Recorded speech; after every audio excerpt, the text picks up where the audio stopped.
Time to take a look at what's making news here in France. Dipty Laurent is with us with the press review. It's been 1 year, Dipty, hasn't it, since the death of Adama Traoré, a young man who died of asphyxiation after being arrested by French police.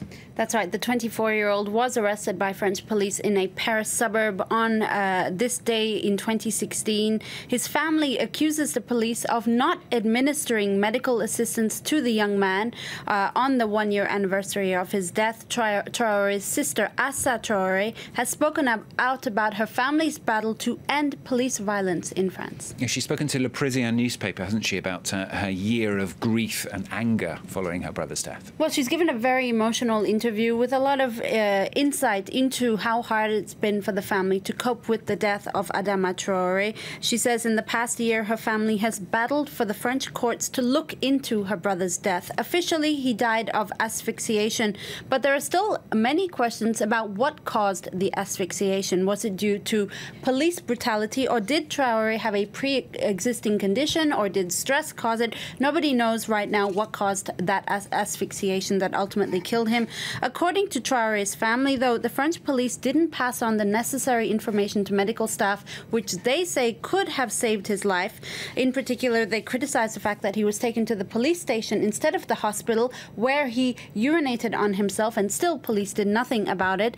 Traoré's family say police wrote their own version of the young man, portraying him as a drug addict, alcoholic, a delinquent, when in reality he was a simple victim of police brutality. And the Parisien is also looking at the impoverished Paris suburb. It's Beaumont-sur-Oise, isn't it, has dealt with the death of Traoré. Well, this is the neighborhood Beaumont-sur-Oise where Traoré grew up and ultimately was killed. His death prompted angry riots from residents who clashed with the police in that neighborhood in the aftermath of his death. Many of them say that July the 19th, 2016 was a turning point for the neighborhood, and it worsened tensions with police. Well, a year on, little has changed, according to Le Parisien, which says that dialogue between residents and the police is still, quote, ruptured. Let's move on to another story that perhaps has received rather less attention in the press. This is the death of a Jewish woman in Paris. Happened back in April, didn't it? This is a really horrific story. Sarah Halimi was a Jewish woman in her 60s living in eastern Paris. On April the 4th, she was killed by her neighbor, who broke into her home and then pushed her off her balcony on the 3rd floor, and so she collapsed to her, well, she plunged to her death. The assailant, a 27-year-old man, was charged last week with voluntary homicide, but there are questions about the anti-Semitic nature of the attack. The attacker says he didn't know whose apartment he was entering, but according to Le Figaro, which has obtained access to a file on the homicide, they say there's evidence he knew she was Jewish because she wore traditional clothing to go to the synagogue, for instance, and her children wore Jewish head clothing as well. According to the woman's brother, the assailant had already insulted the woman prior, and she said that she had been scared of him in the past as well. OK, well, let's change pace a little bit. Something completely different. Libération is worried about the future of French city centres. This is a topic that really seems to worry a lot of French papers. What's left of our city centres? That's what Libération is asking on its front page.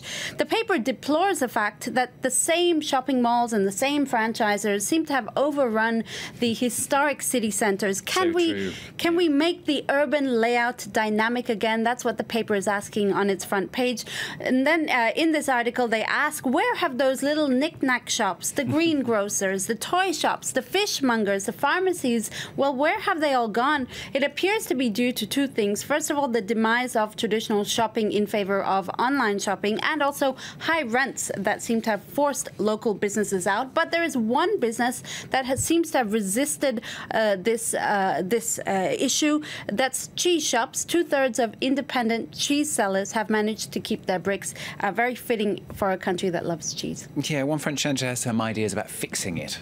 Well, one French senator has come up with some ideas. Rémy Pointereau says France needs to look to its neighbours like Italy and the Netherlands, which have managed to protect local commerce by introducing tougher legislation, and also, or possibly, by creating zones of, quote, fiscal protection to entice local businesses to stay. OK, it's not too bad here in Paris, is it? But true in other places, not so good. Now, finally, we're going to end with a bit of news about the renowned Avignon Festival.